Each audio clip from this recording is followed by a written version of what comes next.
Hello everyone. अच्छा, आप सब मुझे एक बात बताएं कि एक जो छोटा बच्चा है वो दिन में कितनी बार मुस्कुराता है?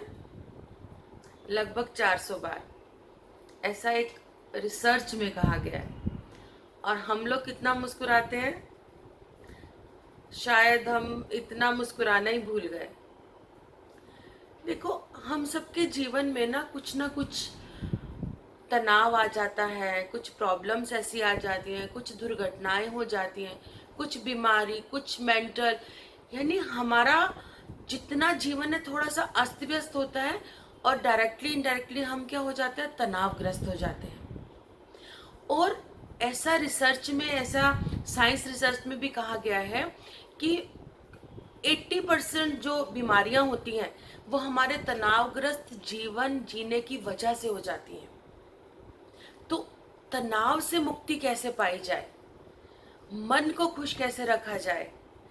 बच्चों जैसे सहज मुस्कान चेहरे पर, कारण रहित मुस्कान कैसे लाई जाए? और हमारा जीवन स्वस्थ कैसे हो? इन सब मैटर्स पे, इन सब प्रॉब्लम का सलूशन जो है ना, ईश्वर ने हमारे अंदर ही दिया है।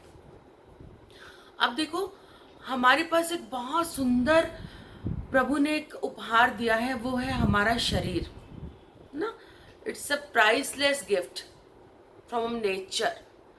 तो जो प्रकृति ने, जो प्रभु ने हमें जो शरीर दिया है, उसका हम सम्मान करना भी भूल जाते हैं, उसकी रिस्पेक्ट करना भी भूल जाते हैं, उसे इम्पोर्टेंस देना भूल जाते हैं। और शरीर में सबसे जरूरी एक चीज क्या दे दी है? वो है हमारी सांसें। आपको पता है हमारे अस्तित्व के कितने स्तर हैं, कितनी लेयर्स हैं, किन किन चीजों से मिलके बना है हमारा एग्जिस्टेंस? उसके 7 स्तर हैं। कौन कौन से?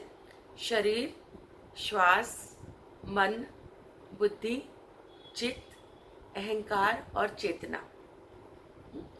अब इसमें जो सबसे इंपॉर्टेंट है, जिसके बिना हम रह ही नहीं सकते, वो क्या है? हमारा श्वास। हमारी श्वास में इतनी पावर है कि हम अपने अंदर से 90% तक जो टॉक्सिन्स हैं, जो इम्प्योरिटीज हैं, जो कचरा है, वो हम फ्लश आउट कर सकते हैं। Do you know that? और हम सिर्फ अपना यूज कितना करते हैं अपने सांसों का, अपने फेफड़ों का? सिर्फ 30%। और अगर हम कुछ प्रॉपर टेक्निक सीख जाएं, कुछ विधियां सीख जाएं, तो हम ये छोटी मोटी, ये जो चीज़ें हैं, ये जो तनाव है, ये जो मन एकाग्र नहीं होता, मन चंचल, ये कंसंट्रेशन नहीं है, एकाग्रता नहीं है जीवन, इन सबको हम टैकल कर सकते हैं। किसके द्वारा? हमारी श्वासों के द्वारा। हमारी श्वासें पता क्या करती है? हमारे शरीर के अंदर एक झाड़ू का काम करती है। हम रोज, जैसे हमारे घर में कचरा इकट्ठा होता है कि नहीं होता? डेली कचरा होता है। तो उस कचरे को क्या करते हैं हम? अलमारी के नीचे रख देते हैं, या सोफा के नीचे रख देते हैं, या कि किचन की अलमारी में सजा देते हैं। क्या करते हैं? हमारे घर के कचरे को उठा के डस्टबिन में डालते हैं ना, है ना?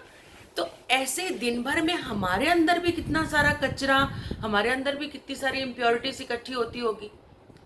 तो क्या हमने कभी उसे प्रॉपर वे में फ्लश आउट करने का तरीका या निकालने का तरीका सीखा? है ना? वो कचरा हमने क्या किया? अपने अंदर ही स्टोर करते जा रहे हैं। वो कहीं ना किसी अलग तरीके से उभर के हमारी किसी ना किसी बीमारी के रूप में हमारे सामने आ जाता है। तो हम अपनी सांसों के द्वारा हमारे अंदर का डेली का कचरा भी निकाल के बाहर फेंक सकते हैं। तो ये सब पूरी टेक्निक सीखने के लिए हमें एक प्रॉपर टेक्निक सीखनी पड़ेगी, जो है द आर्ट ऑफ लिविंग के अंतर्गत सुदर्शन क्रिया, जिसे सुदर्शन क्रिया के नाम से जाना जाता है। सुदर्शन क्रिया के द्वारा हम अपने जीवन के 7 स्तर, उनको हम बैलेंस कर पाते हैं, रिदमाइज कर पाते हैं। और आप देखो, जो चीज रिदम में होती है वो कितनी सुंदर लगती है, और जो चीज रिदम में नहीं होती, आड़ी तिरछी होती है, वही कोई आवाज सुनाई दे रही होती है। तो अगर वो रिदम में है तो हम क्या बोलते हैं? कितना सुंदर गाना बज रहा है, देखो देखो कितना सुंदर गाना बज रहा है। और अगर वो रिदम में नहीं है तो हम क्या बोलते हैं? कि इतना शोर क्यों हो रहा है? ध्वनि तो सेम है। तो रिदम में कोई भी चीज होती है तो वो खूबसूरत लगती है। तो सुदर्शन क्रिया के माध्यम से हम अपने सातों स्तरों को रिदमाइज कर सकते हैं और छोटी छोटी तनाव से हम मुक्ति पा सकते हैं। तो जब हम तनाव से मुक्ति पा लेते हैं तो हमारे रिलेशंस अच्छे होने लगते हैं, हमारी इनर स्माइल आने लग जाती है, और जो हमारे पास होता है हम बांटते क्या है, वही देते हैं जो हमारे पास है। तो अगर हमारे पास स्माइल होगी, खुशी होगी, तो हम अपने घर और आसपास के लोगों को क्या दे पाएंगे? खुशी, हंसी, मुस्कुराहट, तनाव रहित जीवन। बेसिकली हम सब चाहते क्या है? मैं और मेरे आसपास के लोग खुश रहें, हाँ, उनके जीवन में खुशियां हो। लेकिन उसके लिए काम कहाँ करना पड़ेगा? मुझे मेरे खुद के ऊपर काम करना पड़ेगा। अगर मेरा मुस्कुराता चेहरा है तो मेरे आसपास भी लोगों का चेहरा मुस्कुराता होगा। क्यों? क्योंकि जो हम देते हैं वही हमें मिलता है। तो ये इतनी सुंदर टेक्निक सीखने के लिए हमें क्या करना पड़ेगा? हमें आर्ट ऑफ लिविंग का हैप्पीनेस प्रोग्राम ज्वाइन करना पड़ेगा। उसके द्वारा हम बहुत सारा ऐसा चीज़ें सीख सकते हैं जिससे हमारे जीवन में खुशियाँ आए, तनाव रहित मुस्कान हो और कारण रहित मुस्कान हो। सुख आए, दुख आए, उसे बैलेंस करके कैसे चलना है। तो जब हम ये सीखने लग जाते हैं, धीरे धीरे हमारे आसपास भी बहुत सारी सिचुएशंस जो हैं वो क्लीन एंड क्लियर होने लगती हैं। सही में? तो आप सब तैयार हैं मेरे साथ हैप्पीनेस प्रोग्राम करने के लिए? ओके, आप लोग हमें कांटेक्ट कर सकते हैं, नीचे कमेंट्स बॉक्स में कमेंट कर सकते हैं। कुछ भी पूछना हो इस कोर्स से रिलेटेड, हम आपके लिए बिल्कुल आपकी मदद के लिए तैयार हैं। तो जल्दी से मिलते हैं हैप्पीनेस प्रोग्राम में। Thank you so much.